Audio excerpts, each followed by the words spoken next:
100 में 90 शोषित, 90 भाग हमारा है। 100 में 90 शोषित, 10% को छोड़कर, तो क्या 10% में शोषित और जो ज़रूरतमंद वंचित नहीं है? बिल्कुल है।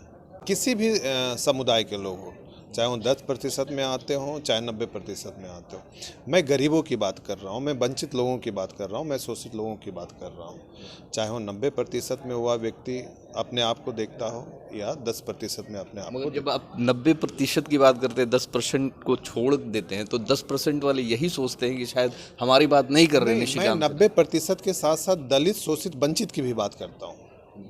बिहार में अगर किसी भी समाज को अगर इस्तेमाल किया गया है सबसे ज़्यादा एक वोट बैंक की तरह, तो वो है कुशवाहा समाज और अल्पसंख्यक समाज। क्या आप भी मानते हैं कि माइनॉरिटी समाज को अब तक सिर्फ राजनीति के लिए इस्तेमाल किया गया है? बिल्कुल, ये तो मैं डंके की चोट पे कहता हूँ, और ये मैं नहीं कह रहा हूँ, या यहाँ का हर अल्पसंख्यक व्यक्ति कह रहा है कि सिर्फ और सिर्फ हमें, चाहे जो भी राजनीतिक दल के लोग हैं बिहार में, जो भी राजनीतिक पार्टी के लोग हैं, सिर्फ और सिर्फ हमारे समुदाय को बड़े बड़े सपना दिखाया गया, चुनाव आने के समय में बड़े बड़े वादे किए गए, जैसे करते हैं, लेकिन हम लोगों के फीलिंग के साथ खेला गया। जो वक्फ बिल को लेकर एक जो बड़ा मुद्दा है, जहां 95% मुस्लिम समाज जो है इससे आहत हो रहा है, और जो एक विरोध देखा जा रहा है पूरे भारतवर्ष में, तो क्या लगता है कि आपके हिसाब से वक्फ बिल जैसे सेंसिटिव मुद्दों पे जो सरकार जो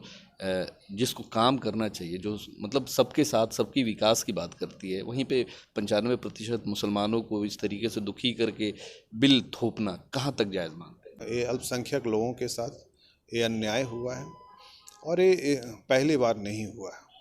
हमेशा अल्पसंख्यक समाज को दरकिनार रखने का काम किया गया, चाहे जो भी राजनीतिक दल के लोग हों। ऐसा नहीं है कि पहली बार अल्पसंख्यक को इस्तेमाल किया जा रहा है या उनको दरकिनार किया जा रहा है। बरसों से, आज़ादी के पहले से लेके आज तक, हर समाज की तुलना की बात करें तो सबसे ज़्यादा अगर इस देश में किसी को दरकिनार किया गया है तो माइनॉरिटी समाज को किया गया। ऐतिहासिक रैली होगा, मैंने वही बोला अभी प्रेस वार्ता में कि जब से बापू सभागार बना है तब से लेकर आज तक ऐसी रैली कभी नहीं हुई है जो रैली और जो सभा 24 जून 2025 को होने वाली। हमारे साथ में निशिकांत सिन्हा है, जो कि अब तक बिहार में लगभग 24 जिलों का दौरा कर चुके हैं, और इनका फाइनल डेस्टिनेशन अब पटना के बापू सभागार होने वाला है। 24 तारीख को बड़ी रैली करने वाले हैं, और अपने समाज के ही नहीं पूरे बिहार की बात कर रहे हैं। 100 में 90 शोषित, 90 भाग हमारा है। सबसे पहले तो बहुत बहुत शुक्रिया कि टाइम दे रहे हैं। सबसे पहला सवाल कि 100 में 90 शोषित, 10% को छोड़कर, तो क्या 10% में शोषित और जो ज़रूरतमंद वंचित नहीं है? बिल्कुल है। शोषित मतलब किसी भी समुदाय के लोग हों, चाहे वो 10% में आते हों, चाहे 90% में आते हों। मैं गरीबों की बात कर रहा हूँ, मैं वंचित लोगों की बात कर रहा हूँ, मैं शोषित लोगों की बात कर रहा हूँ। चाहे वो 90% में हुआ व्यक्ति अपने आप को देखता हो या 10% में अपने आप को। मगर जब आप 90% की बात करते हैं, 10% को छोड़ देते हैं, तो 10% वाले यही सोचते हैं कि शायद हमारी बात नहीं कर रहे नहीं, मैं निशिकांत। 90% के साथ साथ दलित, शोषित, वंचित की भी बात करता हूँ। मैं 90% के साथ, जैसे मैं कुशवाहा की बात करता हूँ, परंतु कुशवाहा के साथ साथ मैं अल्पसंख्यक की भी बात कर रहा हूँ, दलित की भी बात कर रहा हूँ, पिछड़े लोगों की बात कर रहा हूँ, क्योंकि जो चीज़ हमारे समाज के साथ हुई है, जिस तरह से हमारे समाज को हमेशा दरकिनार किया गया है, उसी तरह से बिहार के बहुत सारे ऐसे समाज हैं जिनको सिर्फ एक वोट बैंक की तरह इस्तेमाल किया गया, पर उनको सत्ता से हमेशा दरकिनार किया गया। मैं हमेशा बोलता हूँ कि बिहार में अगर किसी भी समाज को अगर इस्तेमाल किया गया है सबसे ज़्यादा एक वोट बैंक की तरह, तो वो है कुशवाहा समाज और अल्पसंख्यक समाज। ये दोनों समाज, इसलिए मैं ये दोनों समाज का नाम ले रहा हूँ क्योंकि ये दोनों समाज की आबादी सबसे ज़्यादा है बिहार में। इस्तेमाल तो दूसरे छोटी छोटी जातियों को भी किया गया है, लेकिन उसकी आबादी 1%, 1.5%, 2% है। लेकिन अगर आप अल्पसंख्यक की बात करें तो करीब 20% के आसपास है। अगर कुशवाहा समाज की बात करें तो 14% के आसपास है। इतिहास से देखिए, शुरू से लेकर आज तक अल्पसंख्यक को उम्मीदें के अलावा क्या मिला? कुछ भी नहीं। कुशवाहा समाज को उपेक्षा के अलावा क्या मिला? तो कुछ भी नहीं मिला।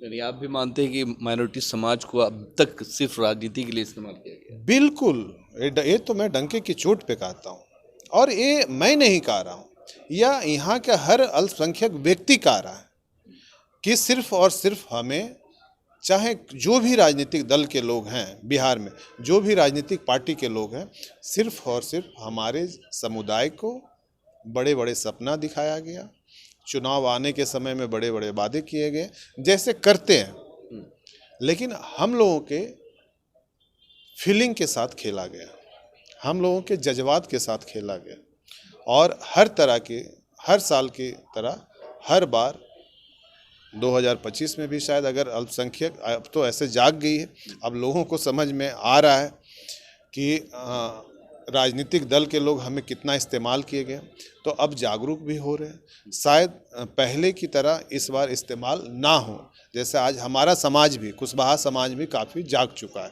तो जिस तरह से राजनीतिक दल के लोग सोचते थे कि कुशवाहा समाज को एक टिश्यू पेपर की तरह यूज एंड थ्रो कर दिया जाएगा, ये 2025 में ऐसा नहीं होने वाला। अच्छा, एक खास सवाल सर कि 24 जिला घूम चुके अब तक जी। बिहार में, लगभग आप 1 साल से कंटिन्यू लोगों के बीच जा रहे हैं, लोगों की समस्याएं सुन रहे हैं, लोगों से सभा कर रहे हैं। सबसे बड़ी समस्या बिहार में 24 जिलों में घूमे हैं, लाखों लोगों से मिला है, हज़ारों लोगों से आपकी पर्सनली बातचीत हुई है, तो क्या लगता है बिहार में सबसे बड़ा मुद्दा अभी क्या देखते हैं? देखिए, जब मैं करीब 23-24 जिला का जब दौरा किया, करीब 10 लाख से ऊपर लोगों से मेरी मुलाकात हुई, और 50,000 से ज़्यादा व्यक्तिगत मुलाकात हुई। हर रोज़ 300-400 लोगों से व्यक्तिगत मैं मिलता हूँ।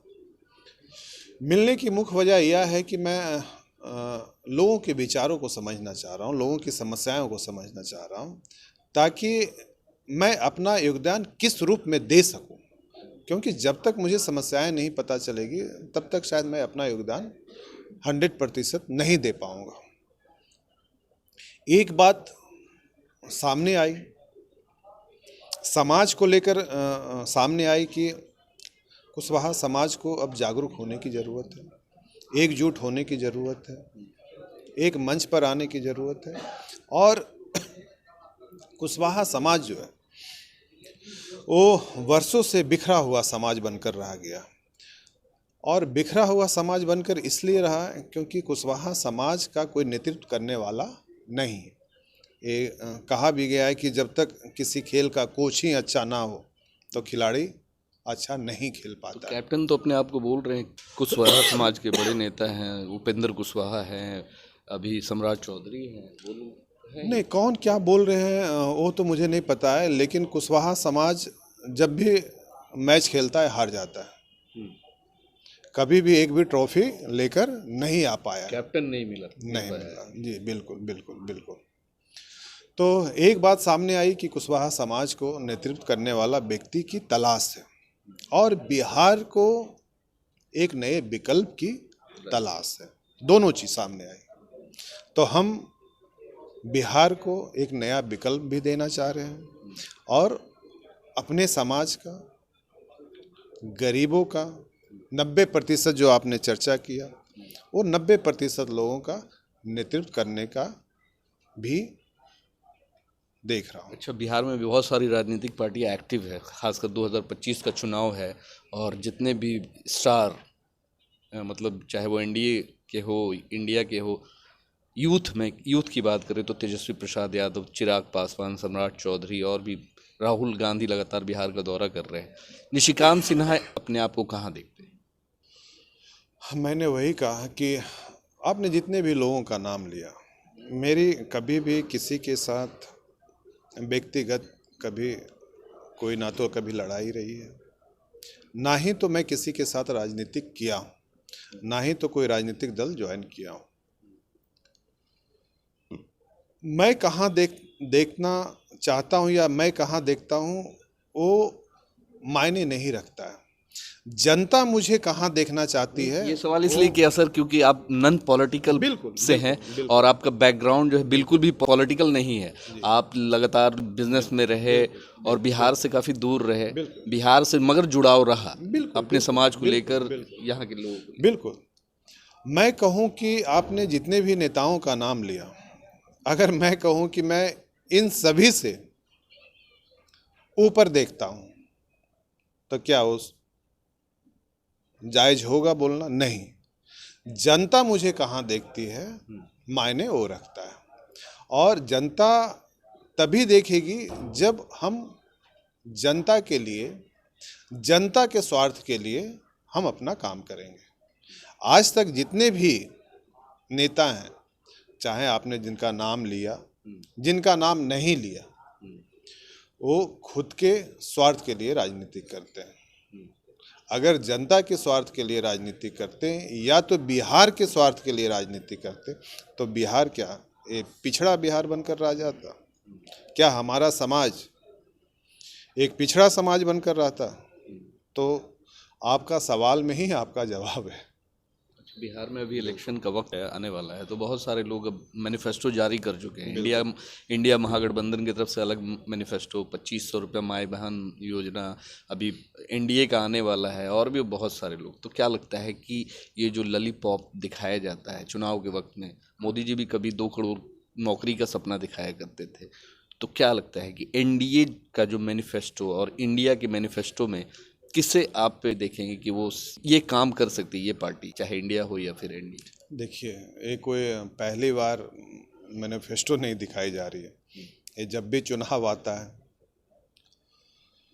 जो भी राजनीतिक दल के लोग हैं वो अपने अपने वादे करते हैं, और हर साल हर चुनाव की भांति जनता को एक उम्मीदें मिलती है।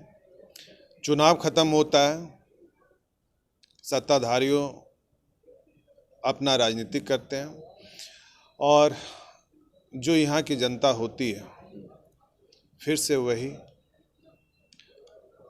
उनका सपना टूटने का काम होता है।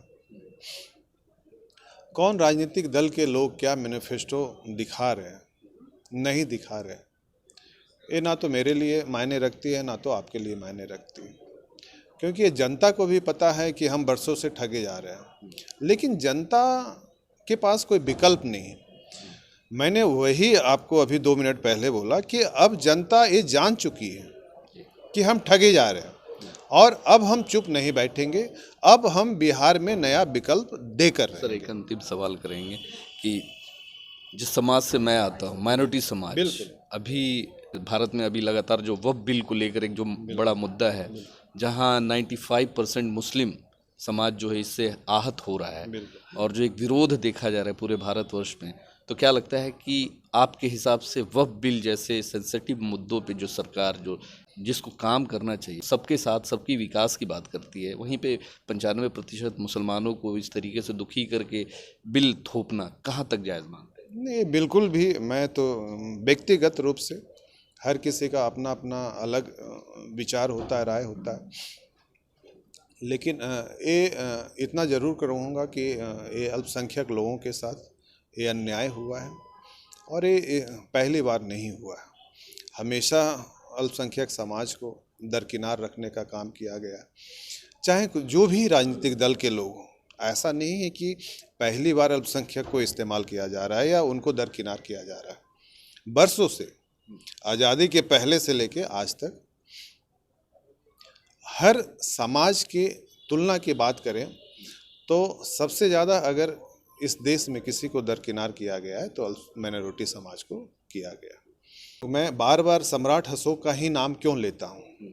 ऐसा नहीं है कि मैं उस विरासत से आता हूँ इसलिए लेता हूँ, मैं इसलिए भी लेता हूँ क्योंकि उनका जो शासन था, सम्राट अशोक का जो शासन था, वो न्याय, धर्म और समानता पर अधिकार था।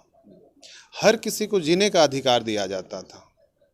लेकिन आज का जो यहाँ का शासक है वो सिर्फ जाति के नाम पर राजनीतिक कर रहे हैं और हर किसी को दरकिनार रखने का काम कर रहे हैं और लोगों को विकास से कोसों दूर रखने का काम कर रहे हैं।